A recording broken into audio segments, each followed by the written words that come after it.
And if you guys have a problem with understanding how powerful that light is, I'm going to give you a perfect, beautiful example on how powerful the light is and how you know that the light is behind you, even though you are going through forms of adversity. When I lost my job, I run into some of the worst relationships you can possibly imagine. They're no different than the relationships that you went through. They're not worse than yours, and yours is not worse than mine. It comes back down to my day being worse than yours and your day being worse than mine. No, we'll be bumping heads all day trying to figure out who got the worst day. In other words, you be competing on telling whose day is worse than the other. And that's no. When I dwindle down to basically nothing, I'm at rock bottom. I don't even have a rock with me. That's how heavy I am by myself. I don't need a rock. I'm at the bottom of the ocean. And I had came to a conclusion, and I had realized and then accepted the fact, because at the same time by me dwindling down to basically being rock bottom, something came inside of me that told me everything that you believe that is not right, is going to happen to you because it's just not right. But it's gonna be okay. And I couldn't figure that out. But I knew in the back of my mind, and you'll know too in the back of your mind, you can be in denial with the light all your life. And it just takes that one brief, brilliant moment, a second, find out that there is a creator of the heaven, the abyss, and the earth. And while I'm down there at this rock bottom, I'm watching a lot of other people in the metaphor way, guys and ladies. It's coming down. I see a good friend of mine. He's sinking. Damn. So I started feeling a little bit better about myself because I ain't the only one at the bottom of the ocean without a rock. In other words, you're human bottom down. Yeah, that's not good. That's worse than being rock bottom. When your human body is down as like the rock itself, you fucked up. And I started seeing a couple of female friends that did me so wrong. They coming down too. And I felt a lot better. I was like, damn. I started seeing the company that took all my money. They was coming down the whole building, the trucks and everything. Even the owner, they was just fucking like, damn, shit. So I felt a little bit better. Not because they were getting to the bottom of the ocean along with me without a rock being tied to them.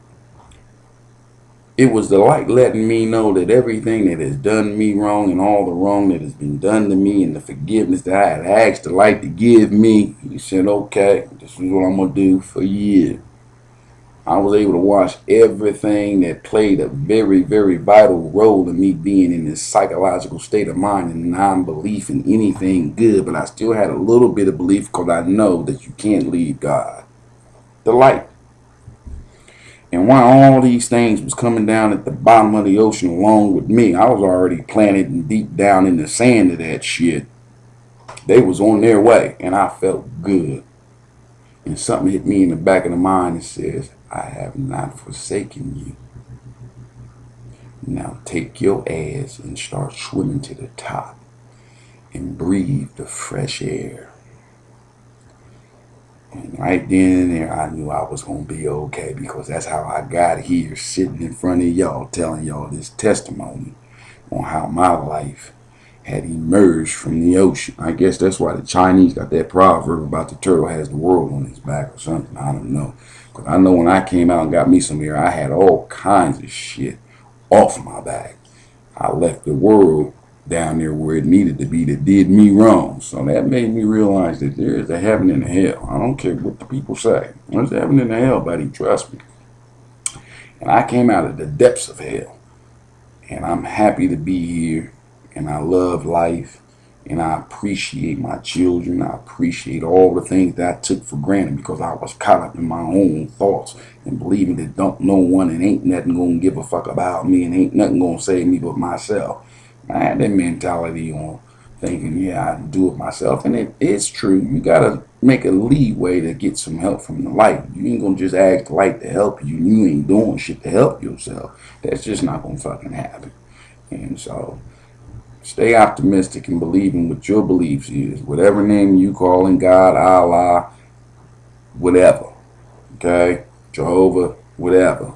Doesn't matter. If that's what you believe, go for it. Because I can tell you right now, my aunt's a Jehovah Witness. And I don't care what people say. My aunt ain't never wanted for shit. Her engine shot out her car one day. Just turned on and shot out while I was driving it. And it wasn't a problem. My aunt, somehow, she don't make a lot of money. She don't make a lot of money. She went to work every day. Don't make a lot of money. And she was able to put a brand new motor in her car. And I drove trucks for years, and I was making over $60,000 a year, and I can get in a simple car accident and can't fix that, bitch, because I ain't got no money. So you go figure. So it don't matter what name you choose to be your God. As long as it's God and the one that created the heavens and the earth and the abyss that you just came up out of, you're going to be all right. Trust me. I'm going to get out of here. I'm Maxine Alexander. That was just a testimony that I wanted to share with y'all, and I hope that y'all can get something out of that, because trust me, I got a whole lot out of it. I got y'all listening to me and understanding me, and I got my children, my family, and my friends back where they were, where I thought they would never, ever get back to. And I want to thank the light. I want to thank God, and I appreciate you giving your begotten son to pay for my dumbass mistakes and sins along with everybody else. Thumbs up to the light, y'all. I'm out. Peace.